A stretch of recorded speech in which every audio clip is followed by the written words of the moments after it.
Drink beer. Think beer. You're listening to Brew Bloods.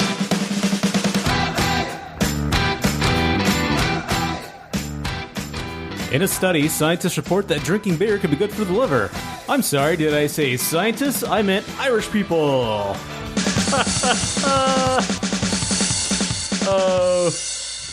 Welcome to episode 76 of Brew Bloods. Someone farted at the end of that, too. That was weird. Back on the scene with a comedy driving school lean. Oh, yeah. Are you feeling sufficiently comedied up after your experience in the last few hours? Oh, yeah. The online comedy driving school was just tremendous. Would you care to issue a joke from the comedy driving school? No, I don't think I would, because I don't want to be quoted for any jokes that they did issue. Plus, I don't remember most of what they said, but most of them were a little racist and a little not very PC for 2016. Thank you. You don't want to relay the one about the pink jacket that you said to me? No, it's okay. You sent that like 50 times in text messages and thought Well, you kept sending smiling emojis. I just sent that over and over again. Then like a gif of you laughing, like falling out of your chair laughing. I feel like we're a little off our game today because we have full lights on. Well, it is a little really strange, weird. yeah. I'm not used to solar or electricity in this room. I'm used to barely being able to see just based on my laptop light, and that's all I have in here, but now it's like bright as the sun all of a sudden. I only have a generator that only powers the recording device that we're using, which of course is wax cylinders. Yeah, of course. Recording to wax cylinder, my wax cylinder machine. That, like I said before, you transfer to vinyl for the top quality audio. Exactly. I'll be releasing those in 70 LPs. Right. For $600. Yeah. So only sold through Time Life, of course, where all great legendary collections are sold. Get all of the Brew Bloods on vinyl. On 200 LPs. Such hits as... If you buy this, we'll also couple it with the Temptations. Just for ordering 3 sets, you get 1 shorty free. Right, exactly. Remember such hits as Face Off with Peanut Butter? Right. That old chestnut. Face Off of root beer?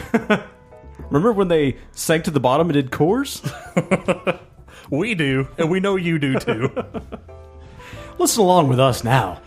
Well, let's, speaking of that, welcome to Chaos Never Dies Day. How do we know it never dies? Well, I don't know. Have you ever seen Chaos walking around town?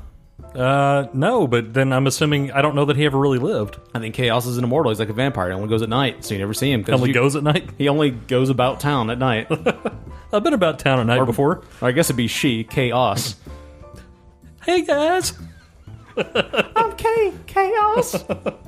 Yeah, Chaos Never Dies Day. So be sure, on this Wednesday night, make sure you go outside after dark and sow a little chaos. I know we're past Halloween. I know it's right before Guy Fawkes Day, I believe. I guess that was, no, Guy Fawkes Day was this past Sunday? Yeah, Sunday. Saturday. Remember the 5th November? Whatever. Sure. Anyways, we're somewhere around Guy Fawkes. Followed by What Does the Fox Say Day. Exactly. We're somewhere around those 2 days. So that one actually could be for the kids. It's time. That was only like 2 years ago. It's time to sow some chaos. Not that it was funny, but if it was, it could have been for the kids. Could have been, but it wasn't funny. So just that's true. That's a good point. All right. So speaking of chaos, a little bit of chaos happened in the past week, at least here in Texas. One of our native breweries here in Texas sold out. Another one sold out to AB InBev. Yeah. What's the deal with that? What's the deal? What's the deal with the stuff there? What's the deal with all the stuff? This one just happened to be Carback Brewing Company. Yeah, they are, I don't know if they've been super popular lately, but I know a lot of people that are fans of at least things like their Hopadillo IPA. They have a couple of bourbon barrel aged beers that people are big into. In fact, one of my friends brought it over at the Halloween thing and offered to split it. That was the BBH? Yeah, the BBH. So I know it's kind of a notable beer. I've had the Hopadillo a few times. It's one of those that's kind of widely available along the lines like we've discussed before, like Deep Ellum or something. It's not bad. It's a little bit above a session IPA, but it's very drinkable, and But honestly, I don't know if it stands out that much to me. Versus, I would agree. Yeah, the Hopadillo, just compared to other IPAs, I could probably switch it out with 3 or 4 other ones. It'd be about the same. I don't know that I've ever spent $1 on a Carback beer. We'll add that to your bragging montage. Just because they've never stood out to me. Maybe I haven't been pointed in the right direction with the right beer, but they never really jumped out at me on the shelf, and I've never heard anybody just laud them over and over again like we hear so many other beers. You probably like the BBH. Yeah, I mean, I do like bourbon barrel beers for sure, but at any rate, it's still sad to see yet another craft brewery fall. Not only just here in Texas, but just yet another one falling. I do have to ask the question: are we over bourbon barreled? Because I feel like everyone is doing that. I think we might be over barreled, just in general, not just bourbon barrel, but that being said, we just did a shorty about some rum barrel beers. That's true, we did. But those happen to be good, but I'm not saying they're not good in general. Just I feel like everyone does that bit. Well, with craft beer on the way down, it looks like, or shrinking somewhat. True. I guess they're still trying to find ways to stand out. So, I mean, look, sometimes it's very successful, like that rum barrel Temptress was, and so sometimes when it's done right, I think you should be applauded. Now, specifically over bourbon barreled, probably so. Yeah. Just my opinion, but that's neither here nor there about this particular story. Just a general observation, since we are thinking beer here. But Carback said on their Facebook page, in the 5 years we've been in business, we've been blown away by the outpouring of support for our beers and culture. In fact, we've been overwhelmed with brewing and selling quality beer to drinkers across Texas. This partnership will allow us to continue to grow and focus more on brewing new and exciting beers for you to enjoy. Of course, there's the natural blowback from this, with some restaurant and growler shop owners vowing never to sell anything that comes from ABI or any of the big guys. There was one in Houston that offered to sell all their remaining Carbach for what it's worth and sold everything for $1.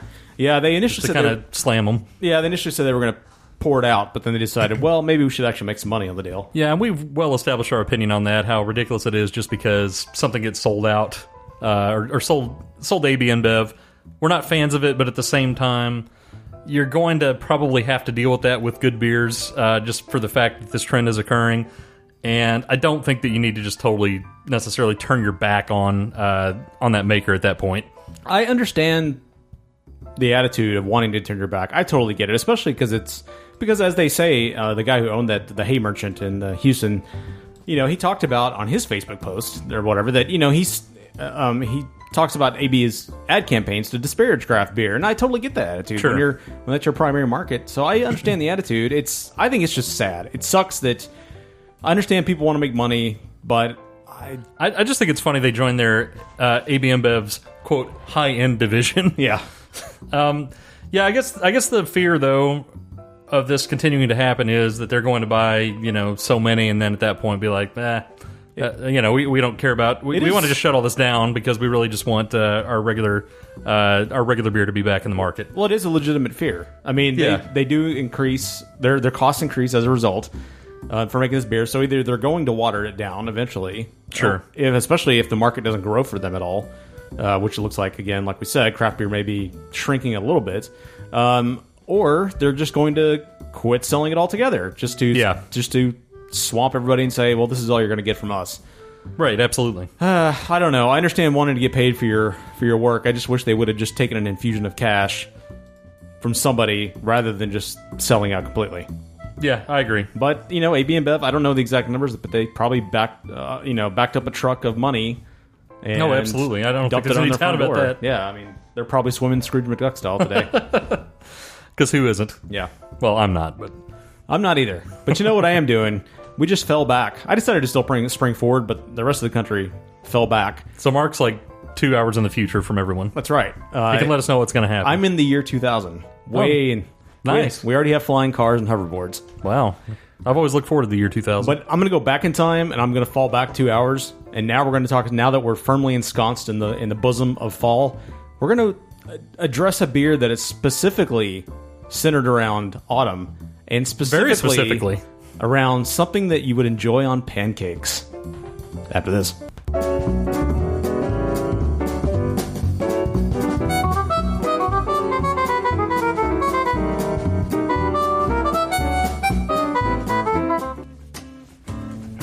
In the past, we've talked about the skunking of beer, which is an off flavor produced by beer gone bad via light waves. But there are many other flavors and aromas that can indicate when a beer has gone bad, one of which is diacetyl, or as the chemists like to call it, diacetyl.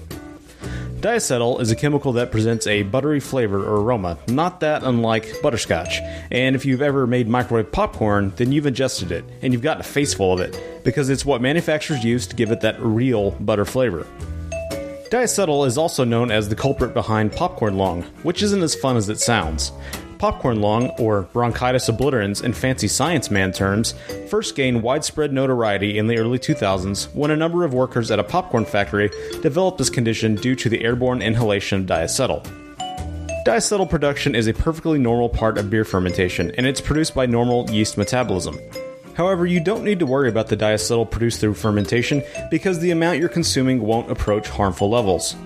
If brewed correctly, the buttery diacetyl flavors will mostly be cleaned up by the yeast, and the presence of a little bit of diacetyl is considered normal in some beers, such as some Pilsners and some IPAs. However, diacetyl is hard to control, and as a beer ages, the diacetyl flavors can spin out of control, become unpredictable, and of course, ruin the beer. A variety of factors can cause a diacetyl bomb, which is when a beer goes bad and you get a mouthful of that butter flavor. First, high levels of diacetyl can be produced if you're unknowingly using mutant yeast, and not in the fun X-Men way. Mutant yeast colonies are colonies that have lost their ability to metabolize oxygen properly, and they won't be able to clean up diacetyl appropriately. A second culprit behind diacetyl is a bacteria known as Pediococcus, which can make a beer either sour or buttery. Brewers routinely test their beer for this bacteria, but test results can take up to a week. A third culprit is unsanitary conditions, and not just on the part of the brewer. Sanitation is important at all stages of a beer's life, from the word go to the tap lines that are used to deliver that beer into your glass. So, if you're ever having a beer and you notice a strong buttery or butterscotch flavor, now you know that diacetyl is the villain. If you're at a pub and they're not cleaning their tap lines every 2 weeks, you need to alert the brewer, talk to the bar manager, and consider going somewhere else. But if you popped open a bottle or a can and you can detect those same flavors, then you can blame the brewer.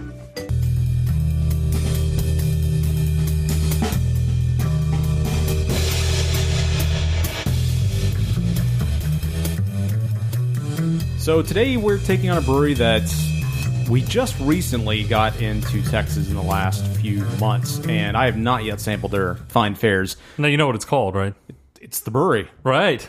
Hey-o. Well, what's the real name? The Brewery. That's the real name? But what's the name of the brewery? The Brewery. Well, Bruery. Oh, named after famed SNL Goat Boy actor Jim Brewer, famed comedian. I presume he's the one who started that. With a Y at the end, though? Well, yeah, but it's his brewery, so he just decided to call it the Brewery, right? It's actually not his brewery. It's Patrick Roos' brewery. Who was he in SNL? No, he wasn't actually, but he does live in California.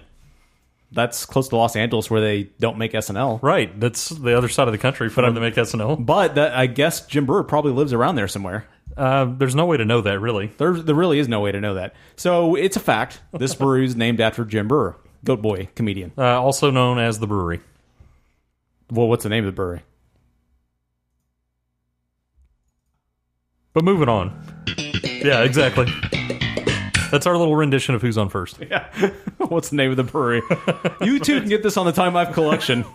See, that one will go straight to vinyl tonight. That'll be a special release. Yeah. There'll be a whole individual vinyl of just the comedy sketches.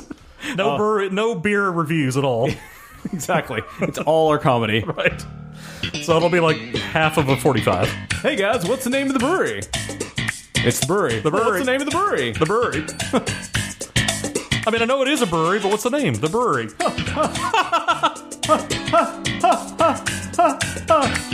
See, why wouldn't you want to pay $600 for that? $600 for every single LP. Right. It's a value. It's a value at twice that price. But yes, we were talking about the boutique craft brewery known as the Brewery. Exactly. Which is, I have to admit, the first time I saw it on the shelf, Seems I was pretty aloof. Pretty confused. Yeah, I can imagine. Because if you're just talking about, in this day of search engine optimization, that we have to be conscious of this when we name our product. But your name is Brewery, and you're a brewery. Hey, what's the deal with being called the Brewery? Right. I don't know why we always have to just suddenly talk like Seinfeld. But I don't know. It's and a failed version of it, too. Yeah. Hey, guys, what's the deal? My name is Jerry Seinfeld. What's the deal with the name of your brewery? Hey, guys, I'm Seinfeld. That's my version. All right. But anyways, I have to admit, I was totally confused when I first saw this. I wasn't even sure that I was pronouncing it correct when I called it the Brewery, because it just didn't seem logical that you would name you would call your brewery the Brewery, but not, but spelt that way, but still pronounce the Brewery. Right. But I get it knowing the history that it's the founder's family surname. Well, I understand so he went ahead and used it. But I get it, but it's still weird. But if you're just telling somebody, hey man, I had a great saison from the brewery, And they go into the whole natural sketch as we just laid out for you in our award-winning sketch previously of what's the name of the brewery, and you call it the brewery. Well, then someone goes and just searches the brewery on Google. Well, they're going to spell as any right-thinking citizen would, and you're just going to come up with 10,043 results. Yeah, it's really strange. It's like if your name was Mark Hamburger and you made a great hamburger, and you're like, I had a hamburger from Hamburger. Yeah, I just called my restaurant Hamburger. What do you mean? I mean, you had a hamburger where? At Hamburger? Right, at Hamburger, exactly. Like, what? At Hamburger. You just ate a hamburger. Yeah, I know, it's weird. It's kind of weird. I get why he did it, but I also think maybe he miscalculated how cool it actually is. But clearly that has not been a speed bump for him at all, I'm guessing, or not much of one. But we sure don't have any room to talk because we have not created a brewery that has expanded across several states. That's true. So maybe he's winning and we're not. And with my last name being Podcast, I did think initially about calling just the show just Podcast. Just Podcast? Yeah, the Podcast. No, a podcast. No, just the podcast. What do you want? A podcast? Well, yeah, but what is it called? A podcast? A podcast, yeah. More hilarity. Yeah, exactly. The hits continue. The comedic hits continue. This final's getting long. It is. Just from this episode. So maybe we should move on to the beer. Yes. But yeah, they came to Texas recently. Stefan, our researcher and low voice talker, he claims that Black Tuesday is one of the most amazing beers on the planet. Not seen it on our shelves here. It's so great. And I have to admit, in our local Facebook groups, I haven't seen a lot of people talking about the brewery. I haven't seen anyone talk about it, actually. I mean, then again, they also disparage anything that's good, just about. But now, yeah, you haven't heard anybody talk about them at all. I'm already coming in not liking this brewery after finding out a little bit of the background on it. Because they refuse to make an IPA. That's their stance. Really? They make a hoppy lager, and they say that's the closest thing they make to an IPA.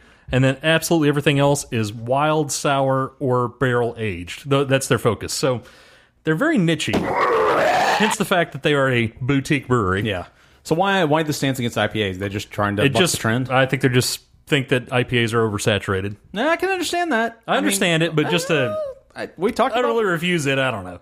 We talked about it before, though, that to find more space that people or breweries are probably going to find more niche markets to go into. Well, and we've talked about before, I kid being the IPA guy, and that was some more of my humor, and that will be on the vinyl of saying I don't like them because they don't have an IPA. I do like it when breweries do focus on individual areas. Like I said, originally when Ninkasi was first coming out, when they didn't do any lagers, they were just doing stouts and IPAs. Like, oh, that's good. Why do you have to do everything? Although they've gotten bigger and they do everything now, but you don't have to do every style. Every brewery doesn't have to do every style. True. Well, it's like Jester King is focusing primarily on wild fermentation. So that was going to be my next thought. Is they kind of seem like they could be the Jester King of California. They might be. So maybe if they really wanted to SEO themselves better, they should just rename themselves Jester King of California. Right. That would be a much more Googleable name. That's a hard word to say, Googleable. Here's their brewery in a nutshell. Nearly half of our beer is aged in wine or spirit barrels, bringing forth flavors reminiscent of the Belgian countryside or classic American distillers. That sounds very aloof and very particular. But like you said, they are, like they say, they are a boutique brewery. So if they're going for an individual market, I guess it kind of makes sense. I guess. And spirit barrels, one that hasn't been tried yet that they should try. How about a nice barrel of Fireball? Or Goldschlager. Maybe a Goldschlager. There you go. A Goldschlager IPA. That way people just are vomiting in each other's faces the entire time. Although Fireball they would. I guess people really seem... I guess they wouldn't be sold that people didn't like them, but every time I've had one of those beverages, I'm just like... They sell a lot, though. They do. So people must like them. Shot. Yeah, or have a Jaeger beer. Jaeger bombs. Yeah, exactly. Yeah, let's get a Jaeger barrel. A Jaeger barrel beer. Jaeger barrel brewery. A Jaeger barrel Kolsch or something. Jaeger barrel brewery Kolsch.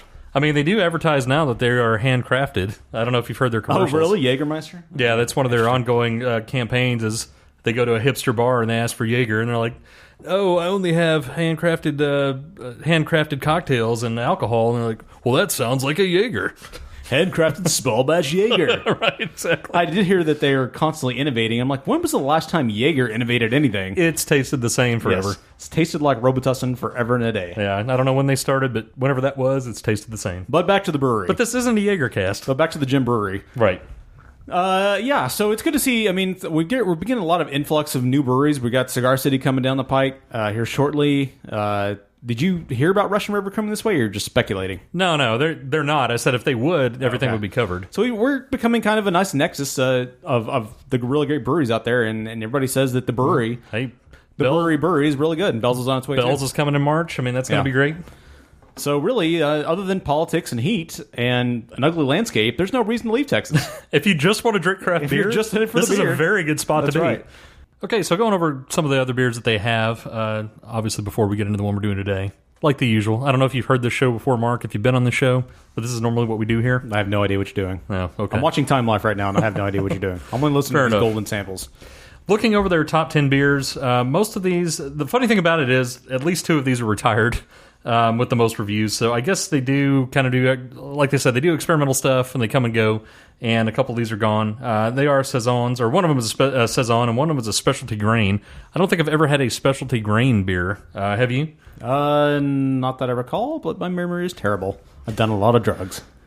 But long story short, most of these, I mean, they all have high ratings. They're all 91 plus, but, 90 plus. All of them are either Belgians or Saisons, with the exception of one Imperial Stout, which is the Black Tuesday, which is what Stefan talked about.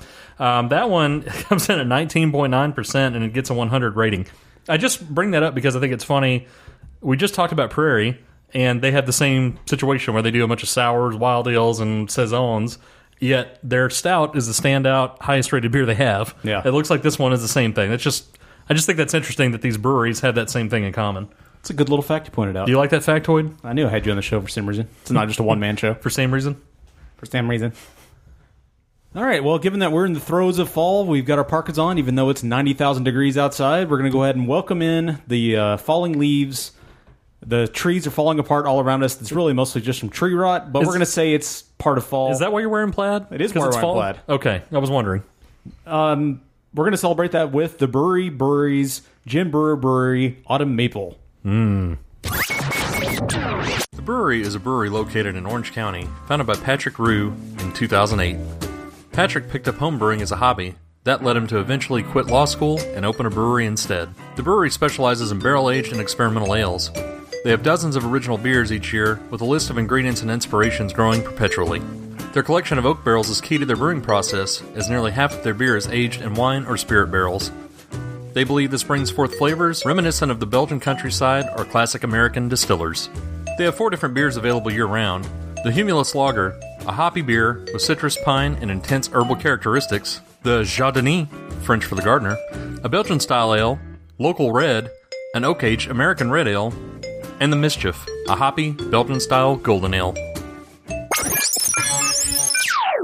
So the BJCP is technically, even though this is a brown ale, this is for a spiced or herb beer. The overall impression is that it should be a harmonious marriage of spices, herbs, and or vegetables and beer. That's what Rate Beer listed as, so that's what I went with. So judge the beer based on the pleasantness and balance of the resulting combination. But yeah, you're right. Technically, this beer, according at least to the Brewery, is that it's a Belgian-style brown ale.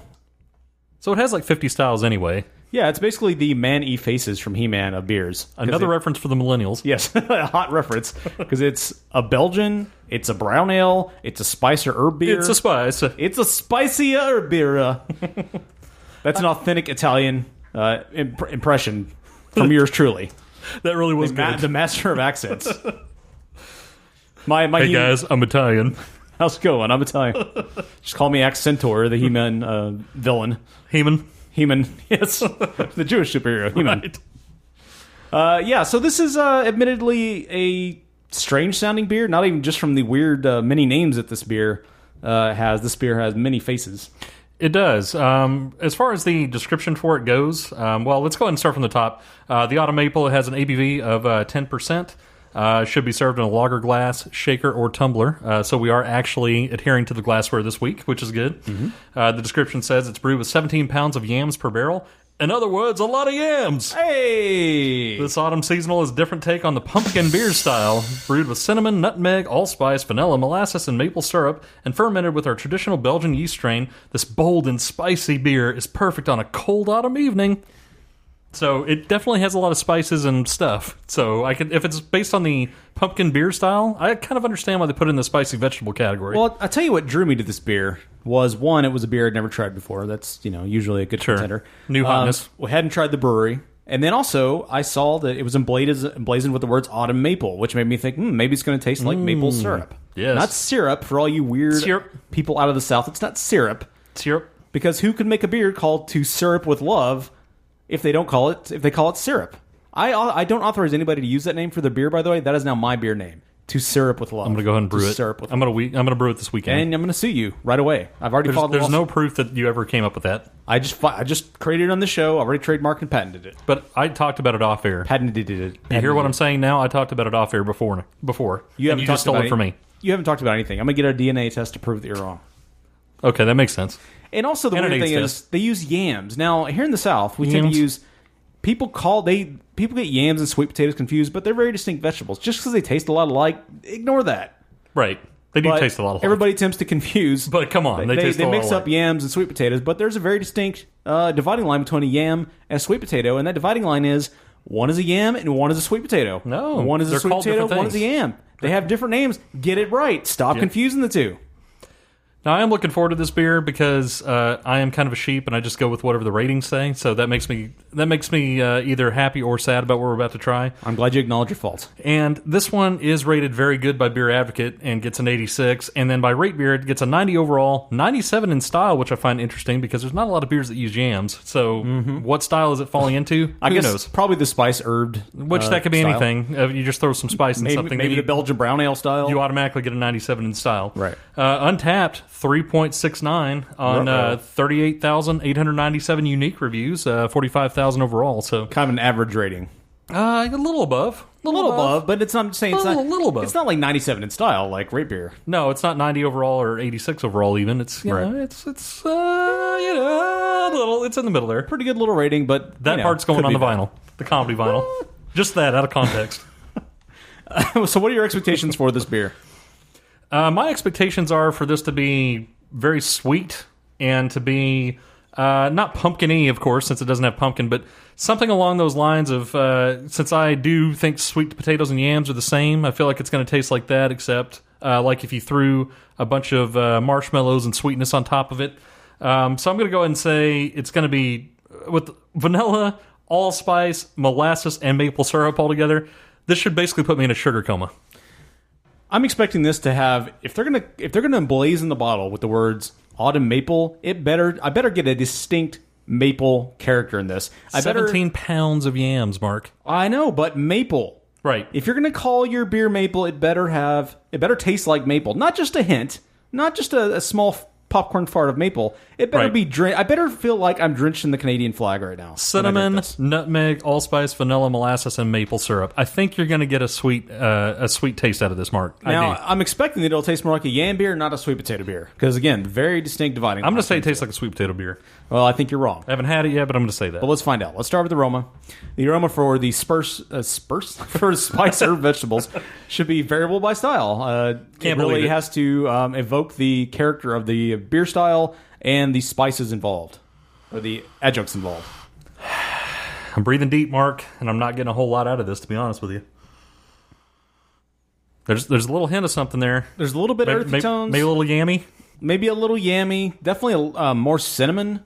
A trace of vanilla, but just like the predominant Barely. smell there is a mix of Belgian earthiness with a typical And yam. and with a brown ale base. There's a heavy brown ale. Yeah, there is. There it bottom really there. is. A heavy Yeah. Kardashian. It's a fat bottom brown ale. Fat bottom brown ale. Yes. It's a mud flat brown ale there. mud flat brown ale. That's going on the vinyl. But there's nothing like that just jumps out at you. No, it's very plain, actually. The only thing it's just cinnamon there, maybe a little bit of pumpkin spice to it. Yeah, I get a little cinnamon, like just a hint, but you gotta breathe deep to get that. Yeah, and I got an oxygen tube routed from the breathing beer so deep. into my nasal cavity. And Yeah. I just not a lot there. And that there's really like a hint stands of out. it. I stuck my nose basically in the liquid, and I still barely get a hint of it. Yeah. So the appearance is variable by style. It should be whatever's appropriate to the beer style. In this case, it's a brown ale. We're assuming and this has about the color of red dirt water here in North Texas.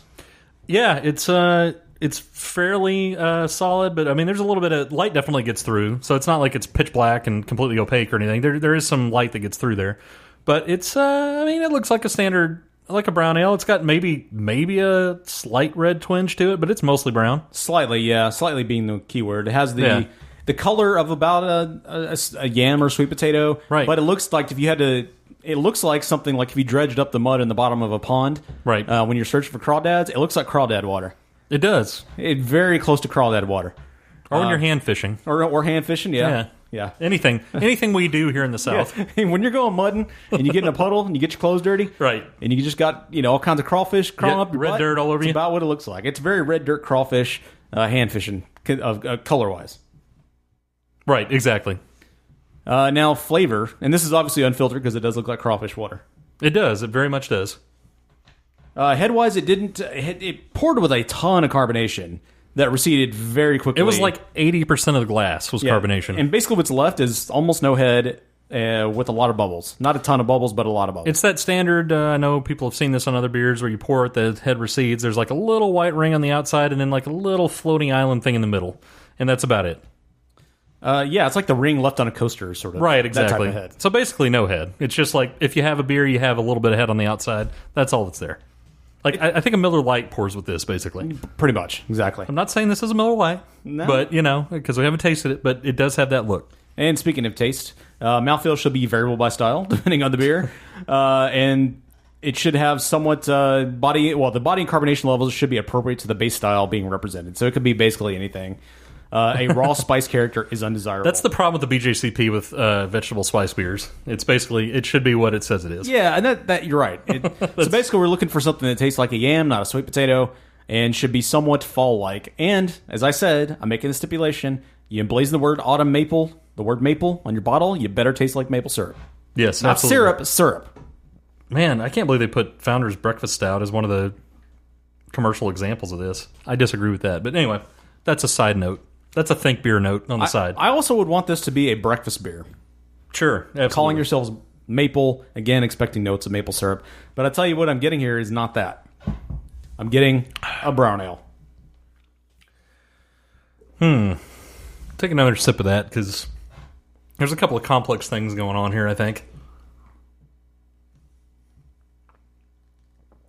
Yeah, I get the brown ale.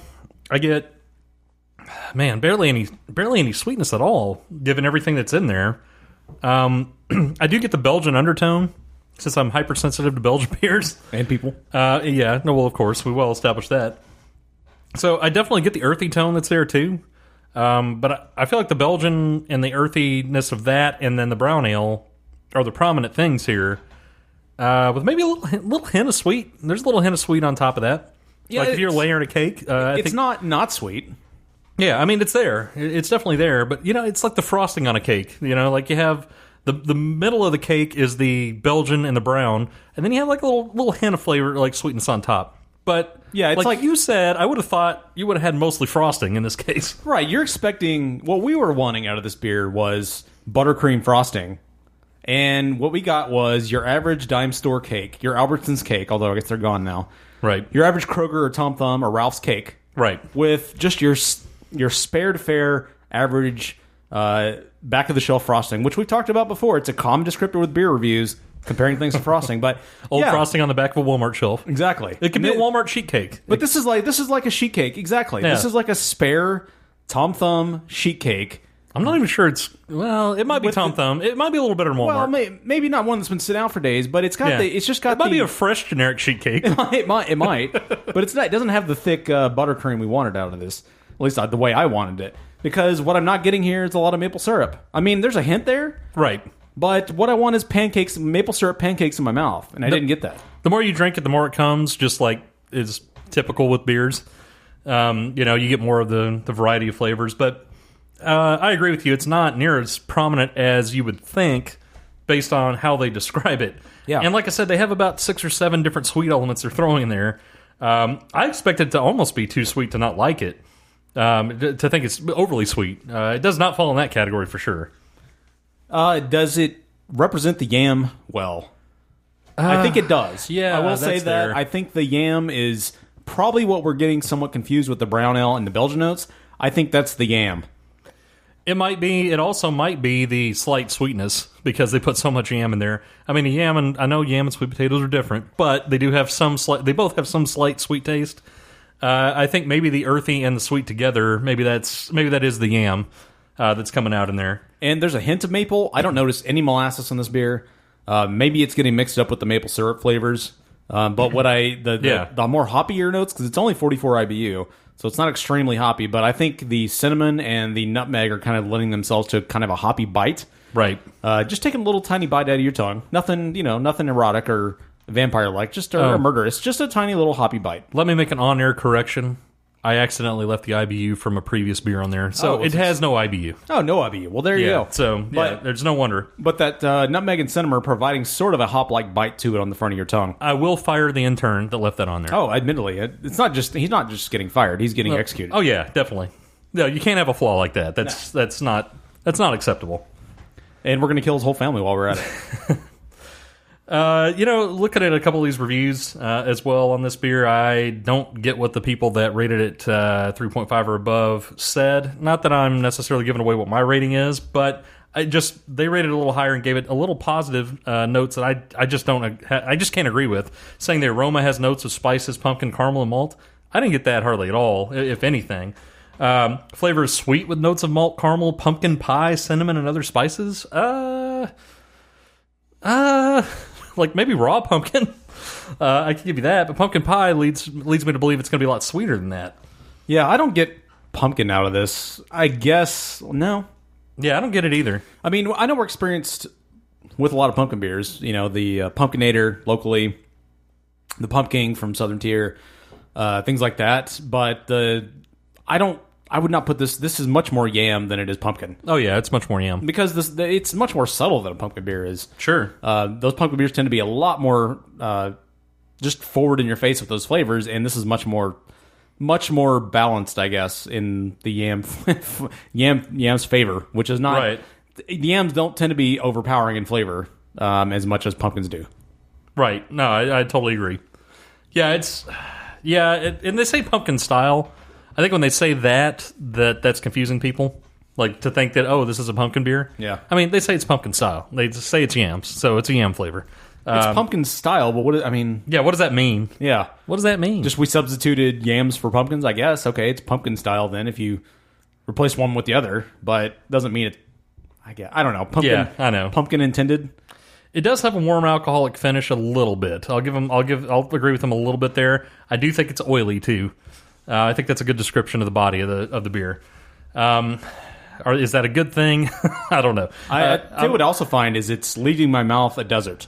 And for fall, I don't want a deserty mouth. I want a wet mouth. That's the Belgian in it. I'm telling you. Yeah, I know. You're right. It's the Belgian-y kind of sucking all the sweetness from the air. Mm-hmm. That's what Belgians do. Yeah, they ruin everything. So, ratings.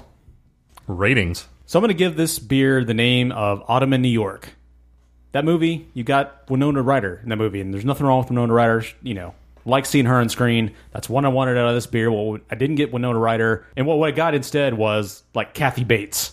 And no offense to Kathy Bates. Kathy Bates in the hot tub on About Schmidt? Exactly. It's not, well, we'll go that far. It's not Kathy Bates in a hot tub in About Schmidt. Okay. But it's not what you expect out of a nice romantical film like Autumn in New York. But also with Autumn in New York, you get two actors like Winona Ryder and Richard Gere and you expect a better movie. And a lot of hamsters. And a lot of hamsters. Constant hamster butt. Right. But what we got instead was just kind of a spare to fair average film that was not really that standout. This beer is okay. I really wanted something better from a brewery called Bruery that's supposed to be a standout brewery. Right. It's a boutique thing.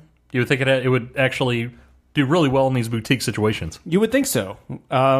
When you say boutique, it's small batch, handcrafted. Right. I expect everything to be good. Just like Jaeger. Just like Jaeger, exactly. The flavors have followed there for sure. It definitely tastes like a fall beer. I give them credit for that. They went pumpkin style, whatever that means. Like a bag of leaves. With yams. Exactly, Louis C.K. It is definitely fall-like. It's definitely got those pumpkin candle notes in there for being a yam beer, but not having pumpkin. It's not boozy at all for 10%, which is nice. Makes it dangerous. The carbonation is pleasant. There's not much head, but there's a lot of carbonation in this beer. It's playful on the tongue.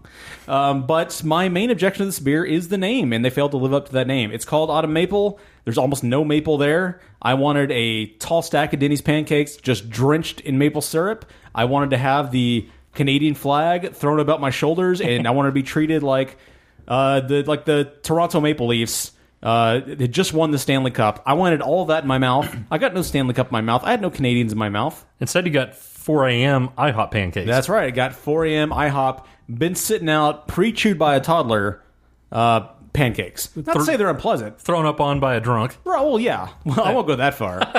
I mean, nobody wants to eat drunk pancakes. Yeah. I mean, look, the toddler's pancakes are still edible. They're still not bad. They've been pre-chewed, which is nice. They got a little bit of protein from They slide down the gullet. That's good. Yeah, they slide just fine. Yeah. You still get the maple syrup flavors, but it's not the tall stack I wanted. And that's really, really unfortunate. So if you're going to call yourself Autumn Maple, I expect something far more mapley, far more Canadian in my mouth, and I have no Canadians in my mouth. And I want Canadians in my mouth. Always. So because you don't live up to your name, by any stretch of the imagination, because you're a short stack of toddler pancakes, man, so disappointed. 3 out of 5. Yeah, there's a lot of things about this beer that just don't quite cut the mustard for me. Another millennial phrase there. There's too much Belgian to it, which I was concerned about that from the very beginning.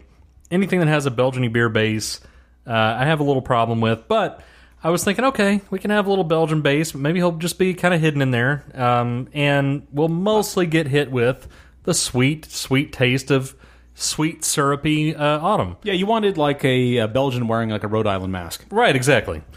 You know, if you just pour a bunch of maple all over a Belgian, a bunch of maple syrup, then I'm okay with it. Or a Belgian posing as a Canadian. There you go. Yeah, exactly. Whatever that means, but yes. But they just add the word "a" lot to themselves. Right. Cab. But to me, this really had a lot of Belgian-y taste to it. It dries out the mouth. It has the undertone. It undercuts most everything else about this beer for me. I think the brown ale is kind of plain that's mixed in with the Belgian-y notes. So you have kind of a type that I'm not a fan of, and then you have a style that I think is a fine base but needs things added to it. Like, I can drink a Moose Drool, but it's never one that I just reach for. I like a brown ale with a twist, like has a little more sweetness to it, or something else is going on. Just a straight up brown ale, not the biggest fan of that. So we have the two combo items of something that I'm kind of meh on and something that I don't like. So it already started out kind of behind, but I was thinking just like you, okay, this thing is called Autumn Maple. It's going to be so sweet. It has vanilla, nutmeg, allspice, all this stuff in it, and a ton of maple syrup and yams. It's going to be super sweet. That's going to be the thing that we're going to get. I'm going to be like, man, this is too desserty for me, but I still like it, and it's really unique. That was my thought going into it. Yeah, it just didn't live up to that at all. The notes are there. There's notes there, but they're not extreme enough. And it's not like I'm, living in an idiocracy and I need everything super extreme. But in this case, I do need it more prominent than it is. I think the beers over the past few weeks maybe have tainted this as well a little bit because they do a good job of actually hitting all the notes that they list very well. So it's had some stiff competition recently. Not that should taint this one, but it does. I mean, you have expectations and they meet or don't meet them based on other top-notch beers that you've had, or really good beers that you've had. So, for me, I think it's a combo of two Belgian-y, two plain brown ale being prominent, not enough sweetness, not living up to the name. For that, I have to give it a 2.75. Ooh. Giving us a final score of...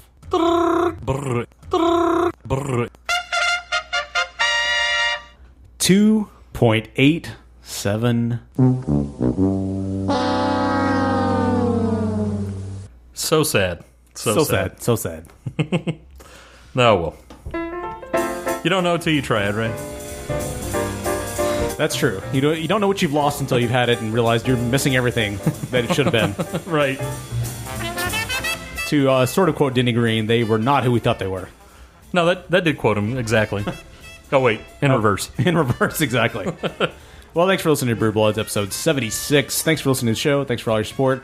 Do us a favor. If you have a friend that enjoys beer, be it craft or otherwise, tell them about our show. We would appreciate it. Otherwise, they might not care as much. They might not. That's true. If they enjoy Jaeger, hey, we talked about Jaeger at the show. If they That's enjoy true. Jaeger bombs, maybe they. If you have a Canadian friend that enjoys maple syrup, tell Yes. them about our show. We're all about maple syrup, the Maple Syrup Cast. Just tell anybody about the show and then have them listen. If they like it, that's fine. Yeah. If they don't and they still subscribe, that's fine too. Yes, just subscribe on everybody's devices. We'd Right. appreciate it. Leave us a review on iTunes. That would help us. Thank you. Appreciate it. Check us out on all the social networks, Tumblr, Instagram, Facebook, Twitter, and the Snapchats, as I try to do once in a while. If you have any feedback on the show, you can email us at brewbloodsshow@gmail.com or call us at 469-573. 2337. I think Mark may try to bring Peach back too, so we'll see what happens there. That's right. Bring it back one man, one user at a time. That one user is just me. Right. If you have any feedback on the show, you can also go to reddit.com/r/brewbloods. So catch you guys next week for episode 77 of Brewbloods. For Dustin, I'm Mark. For Mark, I'm Dustin. Probst.